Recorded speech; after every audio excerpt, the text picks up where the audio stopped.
Daryl, how's the audio now? That's better, yeah.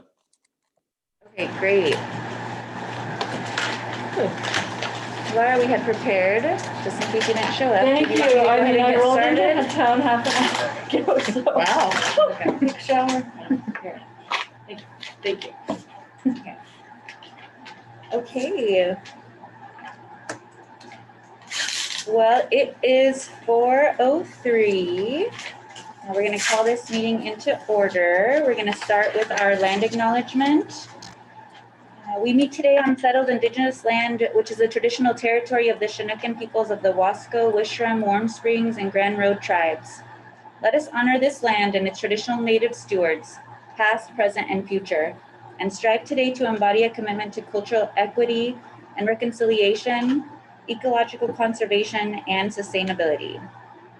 I hereby call this meeting to order at 4:03. Amy, can I have you lead us in roll call, please? Yes. Laura Gunn, Present. Lenny Moretti, Present. Daryl Roberts, Here, Dr. Megan Larrabee, Here. Greg Hack, Here. Jeff Helfrich, here. and Megan Ray. Here. Thank you. Everybody is attending. Thank you, Amy. Okay, so before we move to the consent agenda, there's been some changes. And do we need a motion first before we make changes, or propose changes and then a motion to approve? Go ahead. Do that. Okay. The proposed changes was the first, since Ty is getting married on Friday and has a commitment at 5 p.m., we're going to table the vehicle discussion until September meeting. Congratulations, Ty.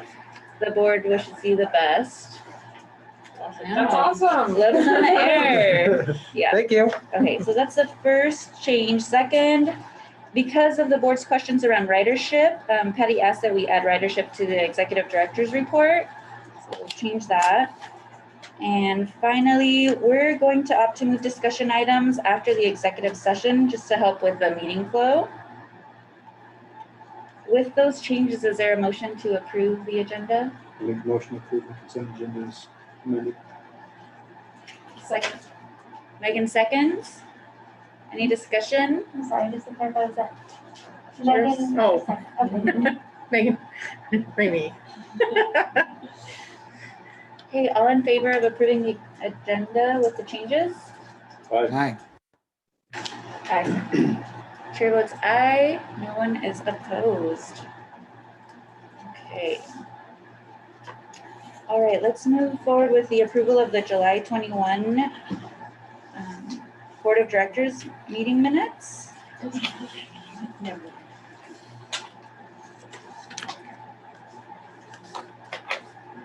Everybody get a chance to review those?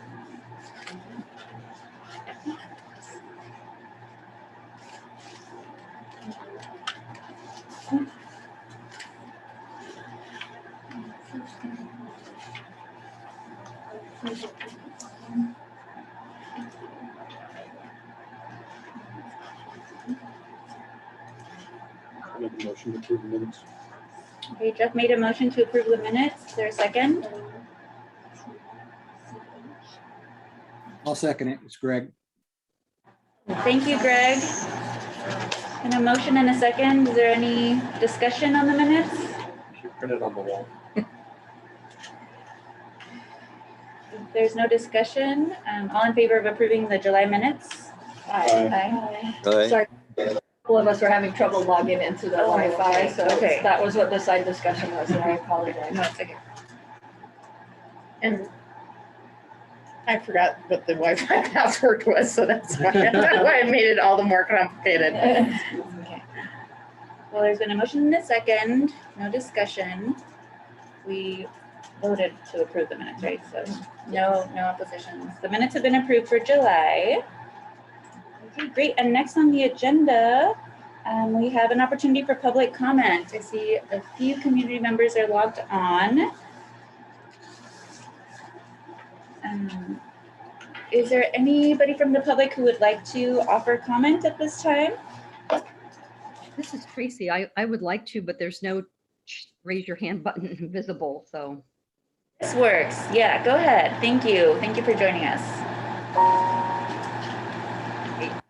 My name is Tracy Thomas Paul. I live in Hood River. Today's executive session will probably discuss Assistant Director Ando, who was hired in January, began in May, and has been working for the Hawaii County Mass Transit Agency since early July, despite his request last month for a medical leave. In Hawaii last night, his own comments to the Mass Transit Committee there didn't even mention CAT, by the way. This hiring failure poses questions and concerns that the board must address and answer publicly. I'm concerned about board failures in its oversight responsibilities, the executive director in her recommendations, CAT governance and process failures, and the lack of compliance with CAT bylaws and state rules. In looking at board actions since June 2020, there are substantial shortcomings that need immediate fixing. For example, in December 2020, Ms. Fink stated that asking only 4 or 5 questions when interviewing director candidates represented, quote, a good amount unless you want to go for a very long interview. No board member challenged that statement, but interviewing for an executive director role with a 6-figure salary should involve an in-depth background review followed with thoughtful interview questions designed to evaluate each candidate's successes and failures. Board minutes don't reflect who the final hiring committee members were, when those meetings happened, or what their decision process was. The bylaws point out that, quote, all meetings of committees are subject to the same state requirements as board meetings with regard to public notice, rules of procedure, and record keeping. Board members approved a 1-year transition contract for the executive director in June 2021 without questioning the need for a 1-year transition at a 17-employee agency. The board has ignored numerous parts of its own bylaws and state law over the past year and more. For example, bylaws say that when there are board vacancies, quote, the vacancy will be advertised. Instead, in May 2020, with 3 board vacancies, the board chair suggested just sending an application to people who'd expressed interest in the position. No public outreach to the community, no advertising, no recognition that the bylaws govern this sort of activity. By February 2021, 5 of 7 serving board members had been appointed through this kind of ad hoc method. Immediate changes needed include follow the bylaws, not processes suggested by either the chair or the executive director. Disband all committees not established in accordance with the bylaws, the hiring and transition plan committees, for instance, and reform them in accordance with the bylaws. Begin providing the public notice, meetings, and records required under Oregon state law. Seek people experienced in hiring CEO level positions for the hiring committee.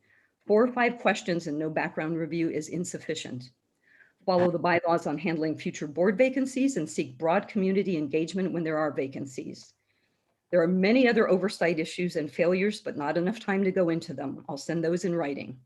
Board members should start to exercise oversight in accordance with the bylaws and state rules and provide answers to the public about the failure to follow those rules. Thank you.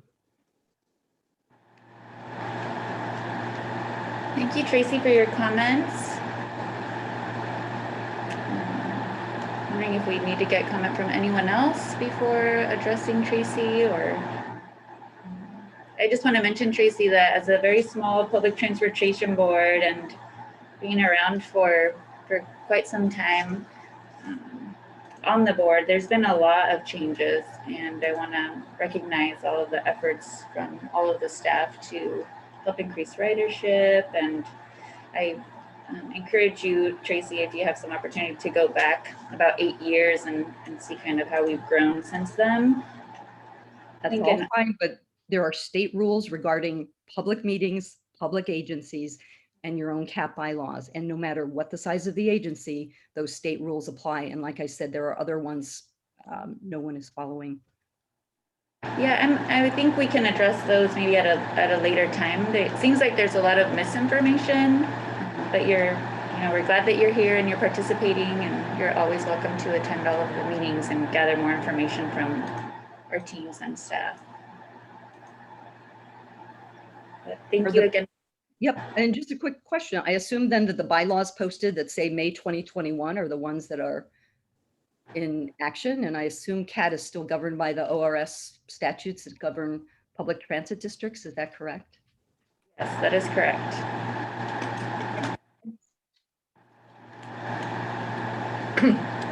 We're actually a special district, a public transportation district.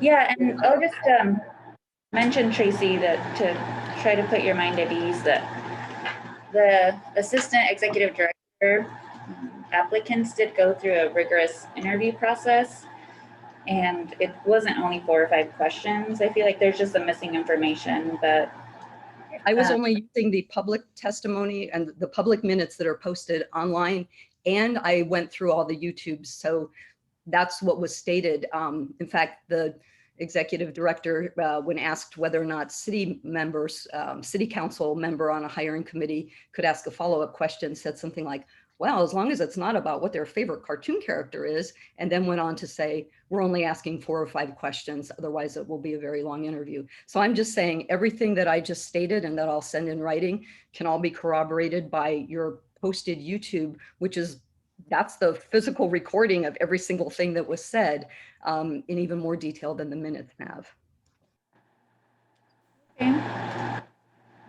Is there anything else that anybody wants to mention at this moment? Okay, anyone, any other member from the public who would like to make comment at this time? Patty, would you like to respond to Tracy's comments at this time, or how can we best answer some of those charges? I feel like that we need to correct the record on a few points there. What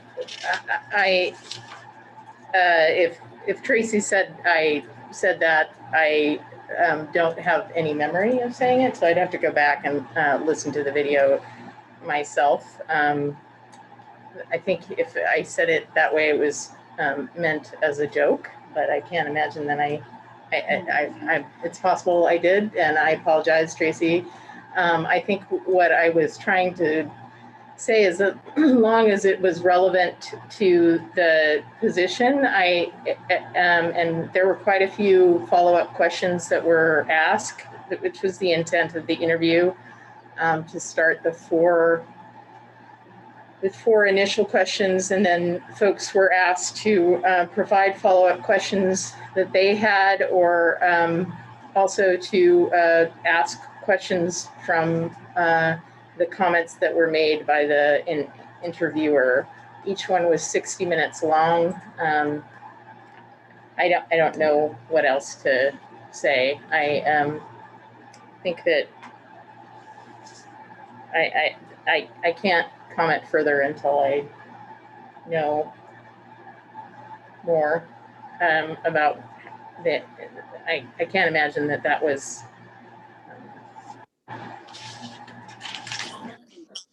about during the executive Yes, yeah. session, right? Okay. Yeah.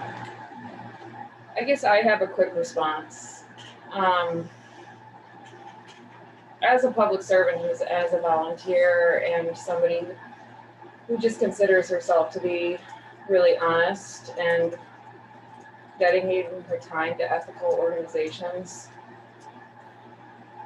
I really appreciate the watchdog reporting, to try and find anything that Kat is doing that's not on the up and up. I can say that all done with the best intentions.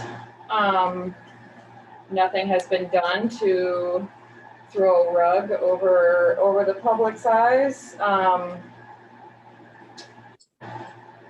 I question, I don't know. We just experienced our second heat wave. I'm a member of this organization to work on fighting climate change. My friend who's doing volunteer, her job is to do PTSD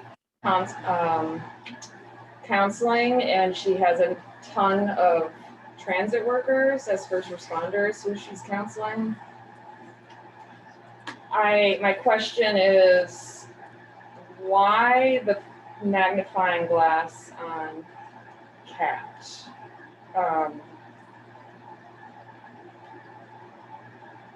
It feels really directed.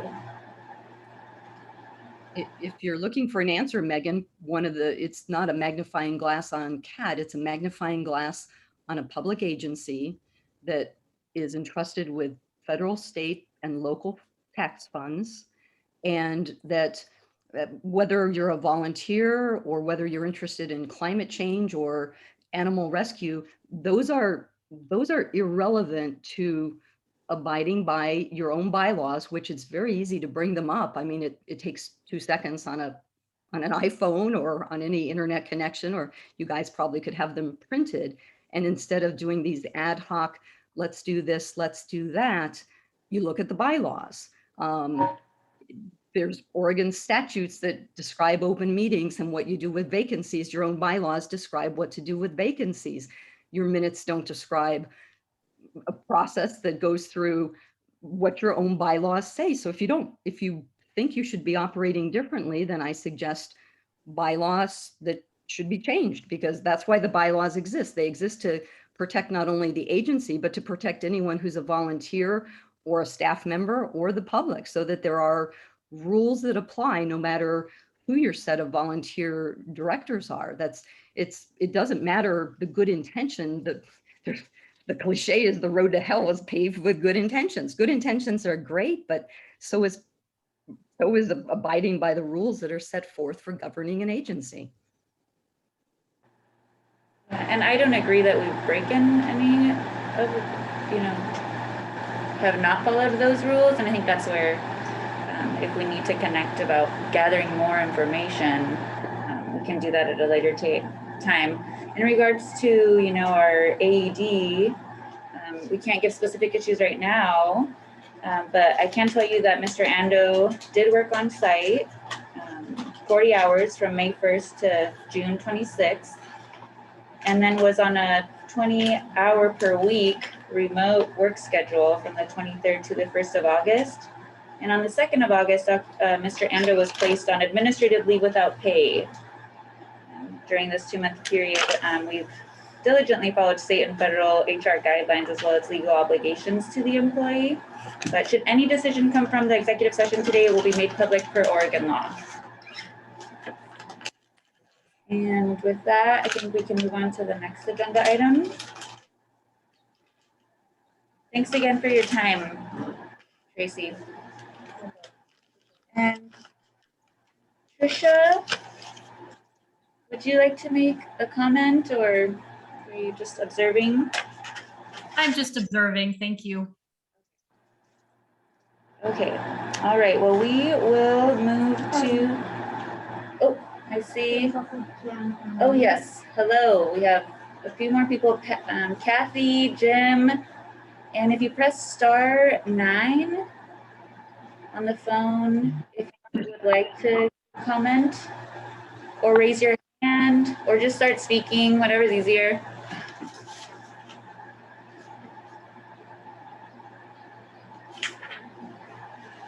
No? No more public comment at this time? I can see that the person whose phone ends with 6892 has a hand raised on my computer. I can see that. There it is. Thank you. The person with the phone ending in 6892, it looks like you're unmuted. Oh, I was just trying to find out how I muted. I don't have comment. Okay. We can mute you for you. Yeah, we can mute you, and then raise your hand again if you would like to be unmuted. Or use, yeah.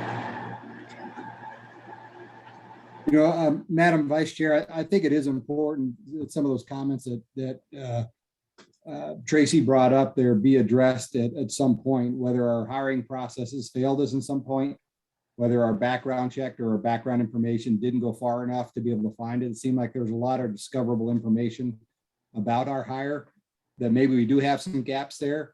There's obviously a failure, and I've hired many an executive, and I've had failures in my life too that I thought were foreseeable. You learn from them. but I think there's a learning moment for the board here. Did we follow proper procedure? Sounds like Patty, that the comment about only 4 questions went way deeper than that. And I'm sure there was other screening interviews and a lot went into interviewing these candidates, but if there's something we can learn from this so it doesn't happen again, and we end up in this situation, I say staff does need to look at that, and we should review it at our next meeting with, what the outcome was and what we learned and changes we need to do. And if we haven't followed bylaws, as has been pointed out, maybe we need to go through some training and see where we have some gaps to make sure that we are. So we're accountable for our actions. Yes, thank you. Absolutely. Thanks. Greg, this is Laura speaking, and I agree with that. I think it's probably a situation where, as volunteers, some continual training is appropriate, and especially after we have a situation that, like we do now, where we probably want to do a postmortem on what led to it. So I think that's appropriate, and we can make a motion to add that to the agenda at our next opportunity in September. Yeah, I mean, I've done it in meetings too where I'm leading it, and I have to ask, all right, is this allowable in the bylaws? Can we do it? Or what's the mechanism to make this happen? Like, here's what we want to do. Are we following it appropriate? Do we need council recommendation or whatever else? It's a good practice to follow. And if I could add also, Greg, you're correct. There were a total of 12 formal questions in those interviews. And as Patty said, those were more than 3 hours in length altogether. So it is more extensive than Tracy has suggested as far as the interviews that were completed. We also have participation from the city, from MCAD, and from ODOT in those. And the candidate that we ultimately chose was ranked highest consistently by all interviewers, and also his background checks, his references were glowing, and obviously there were some, in some ways we feel duped at this point, and it was, but there's not really much more that I can say right now before our executive session, but I just want to put that up. Yeah, let's add that to September's agenda, and I know Amy's taking notes on our hiring processes and potential trainings for staff and board members. Okay. All right, we'll move on to agenda item number 5, monthly financial report. Teresa, I will let you take the next one. Okay. I'll just do kind of a touch on a couple of important bullet points. And then if you have any questions after having read the financial packet that was sent last week, please let me know. Total cash on hand at the end of July was 1.1 million. That's roughly 141,000 more than the prior year, which is a great way to start the beginning of a new fiscal year, which occurs July 1st, of course. Since the packet was sent out to you, additional grant revenue has been identified with the Q4 reimbursement requests that were submitted. There's approximately 300,000 more that will be added to that number that's on the balance sheet. Those funds will be received in Q1 of this fiscal year, but it will be reported as revenue in Q4 of the last fiscal year. Are there any questions around that? Is that clear? No questions. Okay.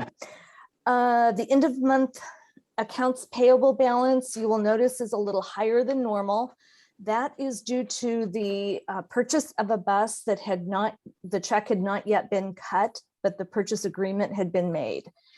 And detailed reports have been sent to the treasurer showing the items open and then what the accounts payable was the first week of August. All of the July invoices, with the exception of one, was paid by the end of the first week of August.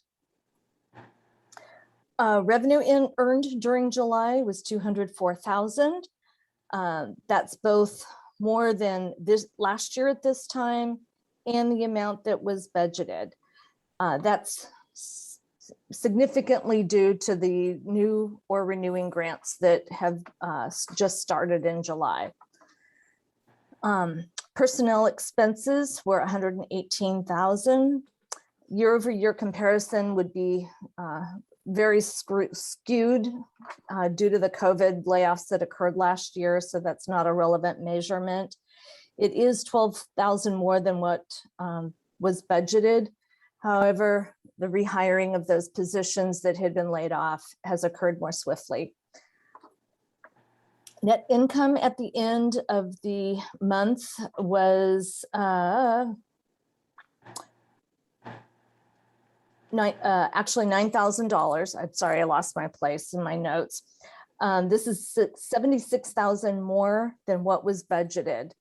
And that's mostly due to the grant revenue that was accrued. So starting off the year, we're in a very solid position and compared to budget and year-over-year comparisons. Any questions? Okay, thank you. Thank you, Teresa.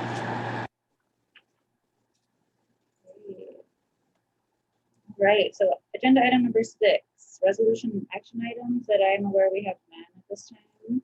So move on to agenda item number 7, and we'll get over to Ty for the operations manager report. All right.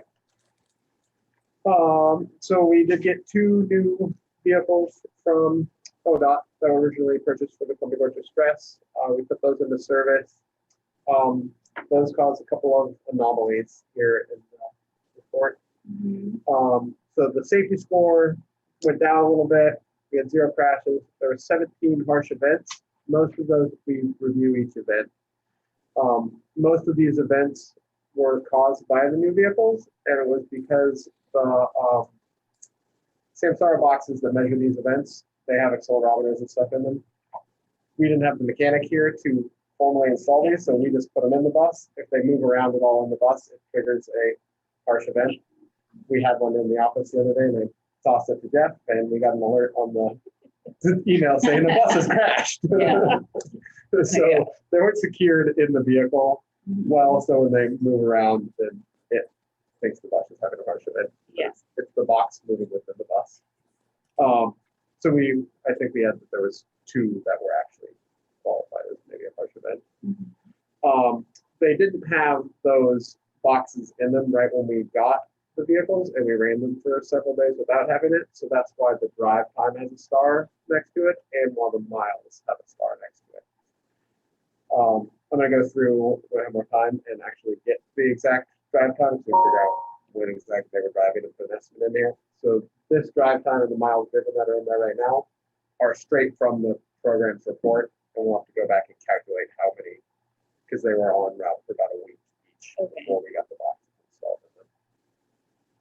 So yeah, the miles driven and the time driven are going to be a little bit off. Similar anomaly in our dial-a-ride statistics, the on-time performance. Well, on-time performance for the fixed route is largely the same, down a little bit. We had several days on the Columbia Gorge Express where there was heavy traffic or accidents on 84, and there was a day where we actually usually run 2 buses. We had 4 buses out running because 2 of them were sitting in traffic in 84 trying to get back here. So the drop in the fixed route is due to that. The drop in the dial-a-ride is largely due to your short driver's vacation. And when we would run it in the office, a lot of times me and Jeff would go out and do the ones that are necessary. We don't always have a tablet or anything available. So we go, the rides were done on time. We just didn't take the correct things in the vehicle to be marking them. So we come back to the office and they get marked by staff, like, okay, we did these rides. But then it says that you did them very late. Okay. So that's the reason for that large drop off in that. Fuel. So the gas used went down, again, because we got new diesel vehicles. The miles per gallon is going to be at a star on it. Again, it's going to be off because we got that new minivan also. That also didn't have the GPS in it for, I think, the entire month of July. So none of its miles are being recorded, but all of its gas is still being pumped out. So the miles per gallon is going to look significantly lower because all the miles from the van are included in that calculation. And then same thing for the diesel. So the diesel miles per gallon are going to be lower because we are measuring all the diesel that comes out of the pump, but all the miles that were put on those vehicles weren't pulled into the database. We had 0 customer complaints and 0 major vehicle repairs. Our employee of the month is Troy. We had there's Troy today. We had a driver we'd hired who used to work at TriMet that started out great.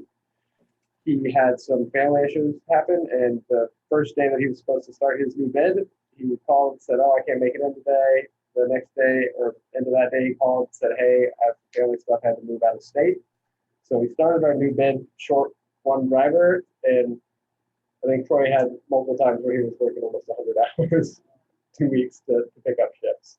So Thank you, Troy. Troy's driver of the month. Thanks for including a picture.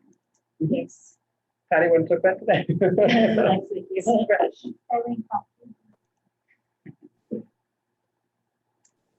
Okay, Amy, you want to talk about the Gorge Pass sales and the 2022 launch? Yeah, sure. So, for the Gorge Pass sales, I probably think it's small, a little hard to see. But for 2021, this past month, we saw a huge increase with the adults token transit passes. The ones that are being sold digitally, which is great. And I think can be largely attributed to the for agency Gorge Pass. And just this summer as well, we've seen quite a big increase of people taking from the Gorge Express, going out to the falls or coming up to the river. We've also seen a lot of PCT through hikers. And that's been great to see. They've been taking the bus from Cascade Walk. And so I think a fair amount of that, as well as the one-day passes, can be attributed to those. The past month, so since we instituted the one-day pass, which was July 30th, I believe, we had 248 one-day passes. Amazing. Yeah, very much so. The low income passes was another that had a huge bump this past month. And that is due to the Gorge Transit Connect program that I'm working on with used funds from the Columbia Gorge Health Council to purchase passes for low-income community members that are being distributed by local organizations. We're actually confirming the eligibility. And that program started on July 1st. And so that a large amount of those low-income members from that program. Yeah. Any questions on that? What was the day that you saw? What was it 200 and some one-day passes? 248. Yeah. What was that specific day? I'm so curious. So It was a month. It was Yeah. your bid. Oh, Over the month, not just one. yeah. Sorry. Okay, well, No, It's a really popular day. yeah. and actually less than a month, I would say, because Yeah, it was that's- July 30th through, Yeah. and I took that data through yesterday. Okay. So that was the one where they Great. purchased the one-day pass that you guys approved last week. Great. Great, and so the 2022 launch, so that's where we're working with the 4 providers to do a big splash for the 2022 year, where those passes will be, we'll start selling those November 1st. And we're going to be handing out the student passes for those new board members. Each year we hand out passes to Hood River County school district kids, so who are in middle school and in high school. And this year we're going to do it a little different. Instead of supplying passes to the school and then having people bring in a waiver to the school and then getting a pass, we're trying to simplify the process. And so what we did is we've added a sheet in the back to school packet, and family members can, if they don't want the pass, then they just say that they don't want it and they won't get it. Opt out. For all the other kids, they'll receive it if we their first week. great. Yeah. And so for the 2022 launch, there's going to be social media. We're going to be doing a news release. There is an event that's being planned for Portland. I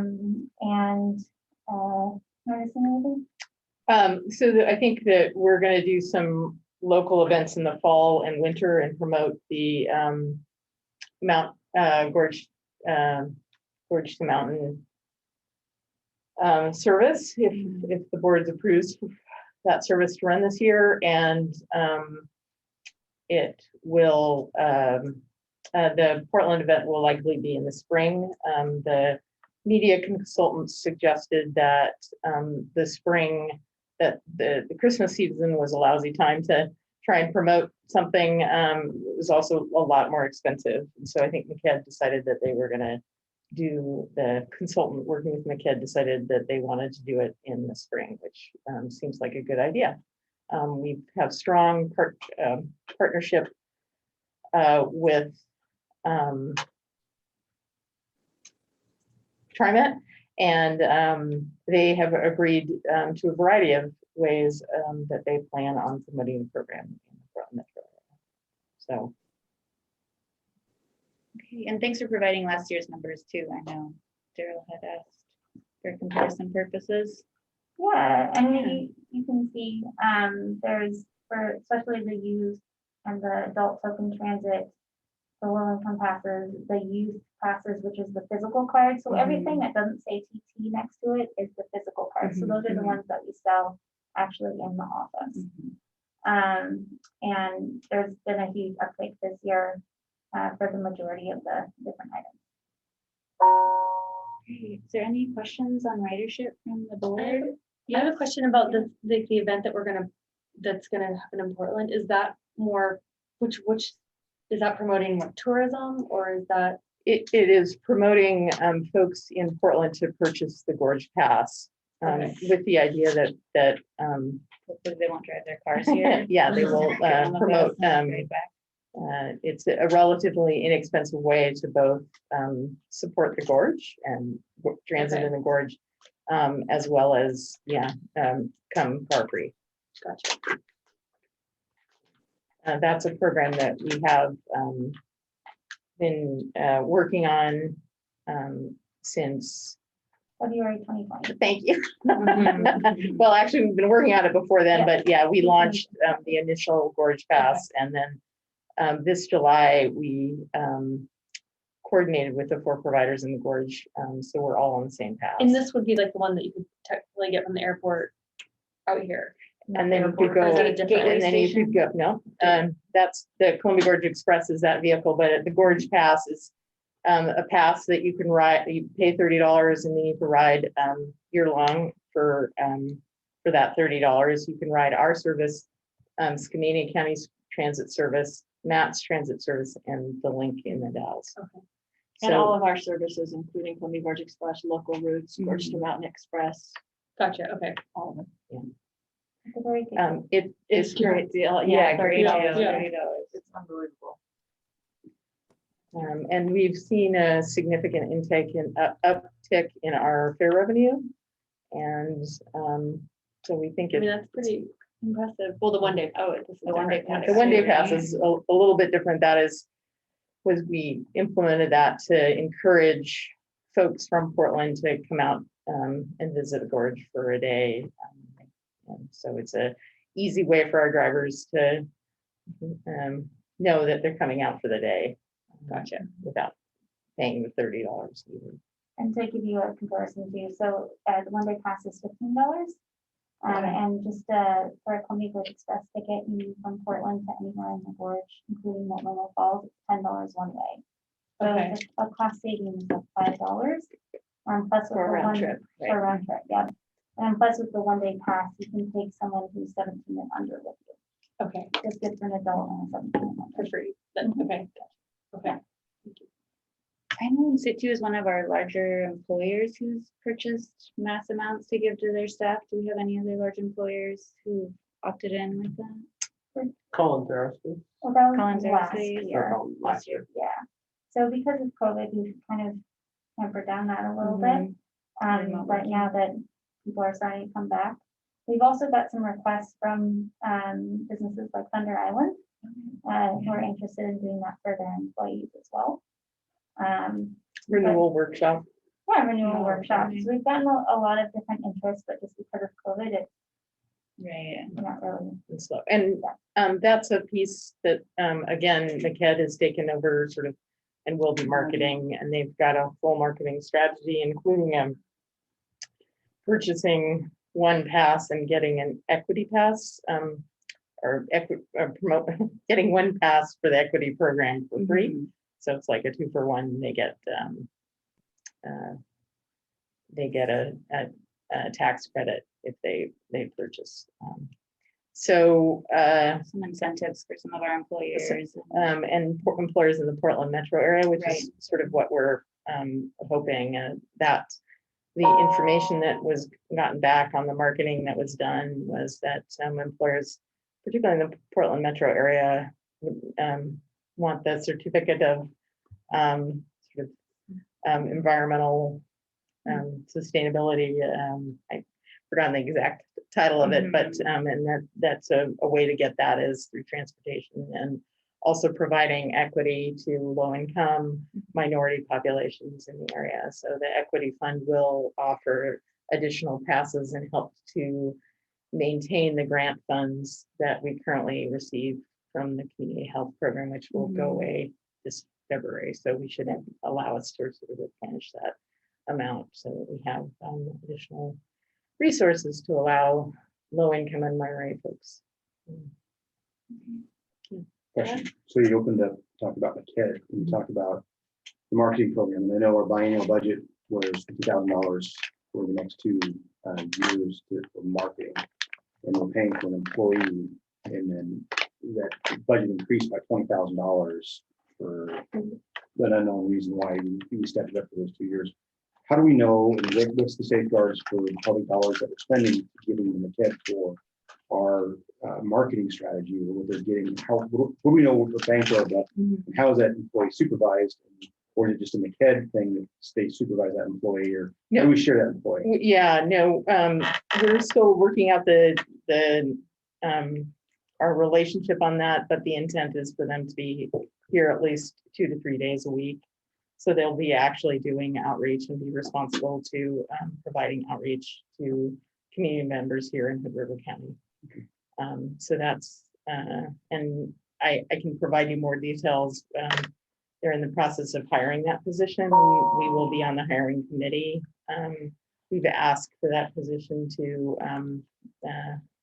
have a preference for a Hispanic speaker because of the minority outreach that we are hoping to have both with our migrant community as well as some of the larger Hispanic populations in Udall and Parkdale.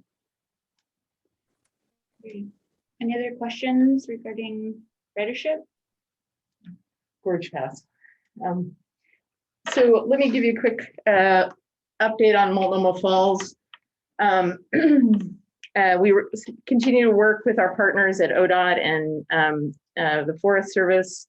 The program has, I think everybody acknowledged that it's the first year and somewhat of a, got off to a bumpy start. Seems to be smoothing out.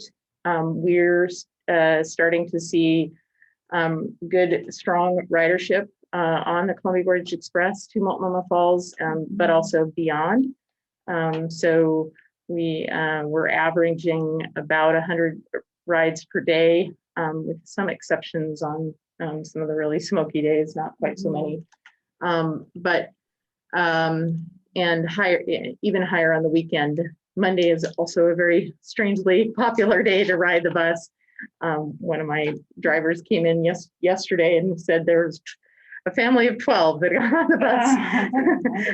And they rode all the way out and back. So it's been a good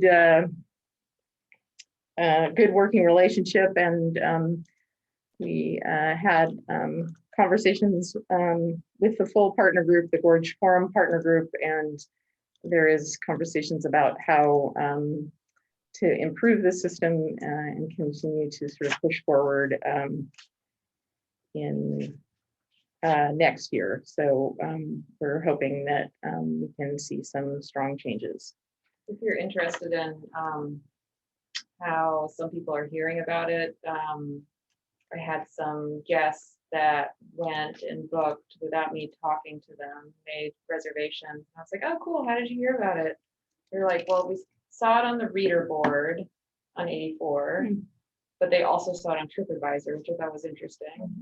So it's interesting to see how people hear about the booking. And then my friend Bob Cavalucci is one of the. Oh, Yeah. very nice. So Yeah. I love Bob. Yeah, I know. I saw his Facebook update. I'm like, yes.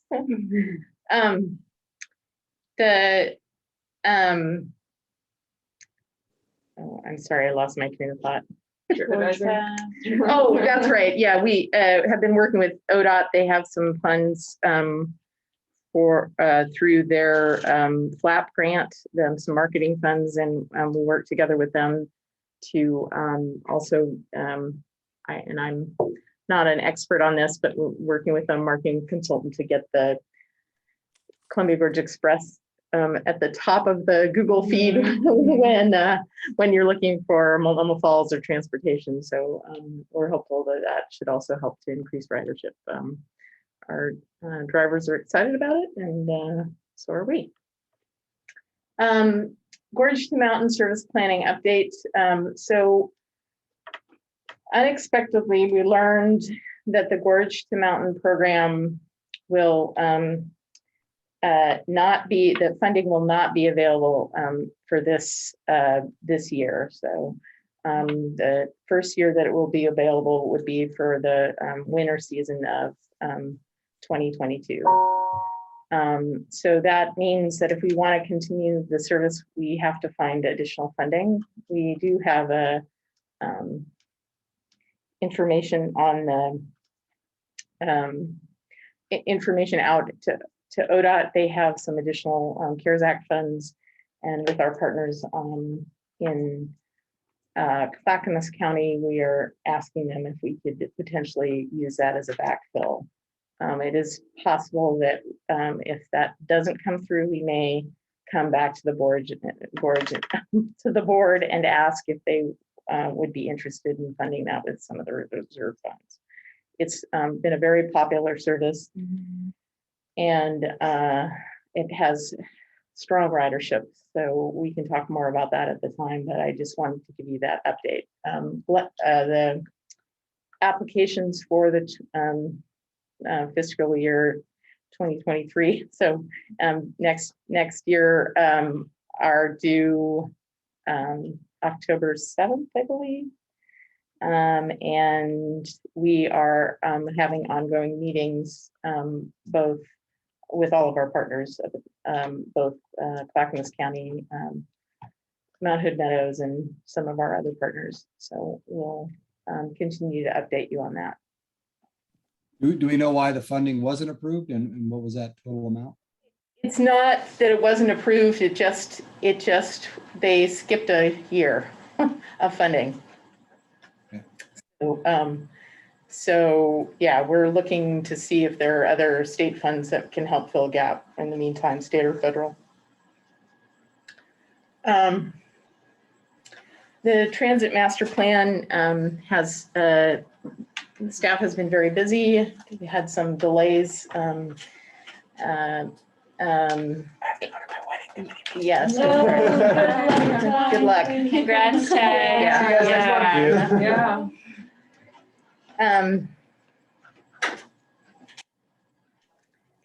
I'm sorry, the transit master plan. So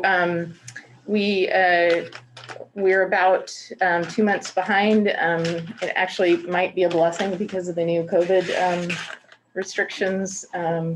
We had hoped potentially to go out this fall or with some outreach activities. I think more likely it will be next spring. So that is an issue that we'll have to talk about staffing related to that. And last is ridership, and I'm going to have Amy, if you could go to the next slide. It's your computer. I don't know why it's chiming. Yeah, Sorry. just You mute get it. email? You get email? So I wanted to give you a little bit of a background. Up until January 2021, CAT had used hand-counted ridership and scheduled trips to track ridership. That is probably the least efficient way to track ridership and Yeah. often the hard to get accuracy on despite constant nagging at the drivers. CAT is required by law to keep those handwritten ridership sheets and trip data for 6 years. Contractors who provide service for CAT are required to report that their ridership to CAT on a monthly basis. This is also, that is also available. The monthly ridership data was provided in board packets. It's beginning in July 2018. The information required extensive review of both ridership sheets and trip data. Farebox revenue is also used to assess the data accurately. Can you move on? I'm just kind of giving you a little bit of background. I think it's the next, I think you. Do you want to correct that to say continued? It's 10 there. Oops. Sorry, I don't know why that looking so weird, but anyway, in January 2019, the board asked for ridership by route. CAT uses an interline run cut system. Interline combines 2 or more routes, independent routes into one operational schedule. It's called a run. This is more efficient because it allows more flexibility to provide breaks and lunch schedules, making the overall system more efficient. So Patty, again, what's the difference between a ride and a run? I mean, not a route, route. not a ride, a route and a run? So a route is what you see on a schedule, Mhm. goes from one point to another. A run is what the driver drives. Okay. So an interline service might be, he starts off with the city route in the morning, switches to Columbia Gorge Columbia, Express. yes, and then to DAR in the afternoon. And it's, again, it's a way to allow for continuity in the service while allowing drivers to have a break. So a driver might pull in, take a break, somebody else would go and drive continue on with that route, Okay. et cetera. It also allows for the driver to have some variety. So Yes. instead of necessarily the driver driving Portland for 8 hours, they're breaking it up. Yeah. And a lot of drivers have found that very useful. So an interline run cut coupled with paper sheets makes it difficult to track specific routes. And now you can go on to the next sheet. The information provided to the board was provided in this format. So you may remember, for those of you who were around then, you likely got a ridership packet that showed R4, which was the name of the run. Run 4, which included both service to the Dalles and to the Dial-A-Ride. And you can kind of see there were a couple of routes that were the same every day, the Upper Valley and the City. We eventually broke up R3 because drivers were bored going around the city all day. So that gives you an idea of what it looks like. And I'm going this because the board wanted to see a comparison between routes. And I'm trying to tell you why it's a little more complicated than it seems. Since we've switched to Unite program, you can go ahead and go down to the next one. In January 2021, using new technology, CAT is better able to track ridership by route, though interlining still makes some data review necessary. So we still have to have somebody coming in and looking at the specific of the data and where the stops are, because you have to break it up that way. But this makes the apples to apples comparison between years somewhat difficult. So you'll see we've been able to break it out by route this year, but it isn't really a good comparison from what was happening in 2019, just because of the changes. So next slide, please. So right now, the best way to track ridership over time is month by month. Gives you an idea of about the total seasonal service. it gives you an idea of each different types of routes and how we do it by month. And then if you go to the next slide, so for this, if we do the month by month tracking this year, you can see that our total revised with all of the assessments we did in 2019, which included a variety of different things to get the sheets correct. We had about 6,000 rides, and this year we were very much close in terms of what we did in 2019, which is a huge achievement given that COVID was in between, and many of the systems that our sister systems are still significantly down, as much as 2/3 to 50% of the ridership. So we feel like that's a very strong indicator. In addition, despite some of the services that we Oh, my computer is just making noises Nice, for okay. no reason. Despite some of the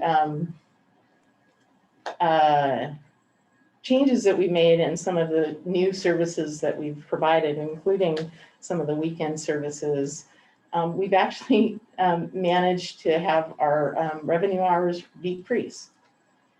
So you can see that our boarding rides per revenue hour has increased. So I think in many senses, we're moving in the right direction in terms of ridership, and I think the board should feel good about that. Next slide. There were a few, sorry, let's go back. I don't know why this is so weird. If the board would like more detailed data on routes, stops, or boarding data, they would need to purchase an automated passenger counter for the buses or an integrated and automated fare technology option.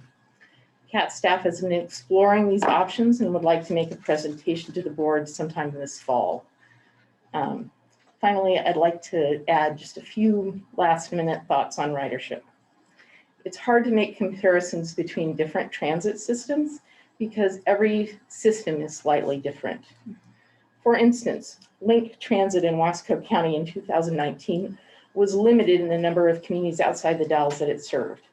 Service was typically limited to 1 day a week for service to be provided to Maupin, Dufur, Celilo, and Mosier. In 2019, CAT, on the other hand, provided 6 trips, 5 days per week to Odell, the Dalles, Mosier, and Cascade Locks, and 2 trips 5 days a week to Parkdale. So the amount of area and service provided was significantly higher. On the other hand, there is Sandy, Oregon. That's an excellent service, little system, very great, very well managed. They've been providing fixed route services since I was at TriMet, which I can tell you was a long time ago. So their investment means their ridership, and with that, their cost per ride is significantly lower than ours. We're a system that just started fixed route ridership in 2018 and have moved forward with that since. We feel like it takes time, energy, and effort to build ridership, and ridership is built by ensuring consistency, reliability, and being there for the community. If you change your routes and services and systems every year or all the time, people don't believe they can actually rely on the services that you provide. We've seen that overall and constantly. We've targeted our services to meet the needs of the community. For instance, we were not providing evening service on the Hood River route, and were contacted by local businesses downtown asking for us to provide it later into the evening so their employees could take the service. Those are the kinds of things that we have been reacting to and addressing as we've moved the transit system forward. So while I appreciate the criticism that we've had over ridership, I would say that generally we're moving in the right direction for a small transit system. And I actually believe strongly that we could have a very significant impact both on this community as well as getting people on the livability of this community, as well as getting people to and from beautiful places in the gorge from the Portland metro area. So that's all I have to say on ridership. Now, Patty. Great. And Patty, I'll just add that, I've heard from multiple community health workers at One Community Health and the support that they've had from CAP by getting to Celilo Village and providing free rides for all of our Native American community members and to access their vaccines. It's really hard to put a price on that. And I know that the cost has come up, but I definitely agree with you that we're moving in the right direction and increasing ridership for everybody who needs it, especially our most vulnerable populations. And just for additional clarification on that, for that we were able, in order to provide those rides to the Celilo Village, which is outside our county, we did use CARES Act funds in order to do that, to make sure that the vulnerable populations could get those vaccines. Yeah, I think the staff is doing a really great job of getting creative with the funds that we do have to maximize those resources and support those communities. So we see it. Thank you. Our community feels it. Okay, and does that sum up our executive report, Patty? That does. Okay, well, we have, let's see. Okay, at this point, the board is gonna move into executive session pursuant to ORS 192.6602B to consider dismissal or discipline of, or to hear charges or complaints against an officer, employee, staff member, or agent. We're asking the District Executive Director, Patty Fink, and the district's labor attorney, Adam Collier.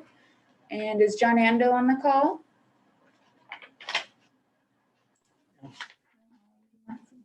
Okay. To remain, all others must leave the room now unless you are with the media. I would estimate that we'll be in executive session for maybe 30 minutes. And if you'd like to rejoin us, I would suggest that you be back here with us around I can actually just put everybody into a waiting room. Okay. Except for Adam, Trisha Walker, who's with the Columbia Gorge News, and all the board members. Is that correct? Okay. So everybody else, members of the public, you will be placed in a separate room and we will bring you back in once we resume. Do we have any members of the media with us? You have Trisha Walker. Trisha Walker. Oh, it's Trisha. Okay. Okay, and we will stop the recording now.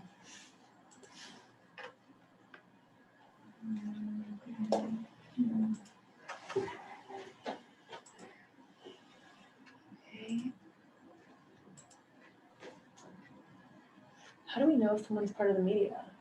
Like, well, has she previously know, shown us the press? Okay, the board is resuming its public meeting at 5:44 p.m. The board has opted to take action. Do I have a motion on the contract of John Ando? Make a motion to terminate the contract for our employee John Ando immediately as breach of contract. Have our attorney send a letter to the employee or former employee to have demanding the return of district property, and then it'll be signed by Chair Gunn. Is there a second? I second. Okay. There's been a motion and a second to terminate John Ando and the process for that. All in favor? Aye. Aye. Any opposed? Vice Chair votes aye, so a unanimous vote for termination effective immediately. Okay. Is there any other motion or action for the board at this time? Motion to adjourn. Yeah, motion to adjourn has been made. A second? Second. Yeah. Okay, there's a motion and a second in favor of I'll second adjourning. that. Aye. Aye. Aye. No one's opposed. The CAP board meeting has adjourned at 5:45 p.m. Thank you to our members of the public for spending time with us today. And media as well. Thank you, board members. We have adjourned. Thank you.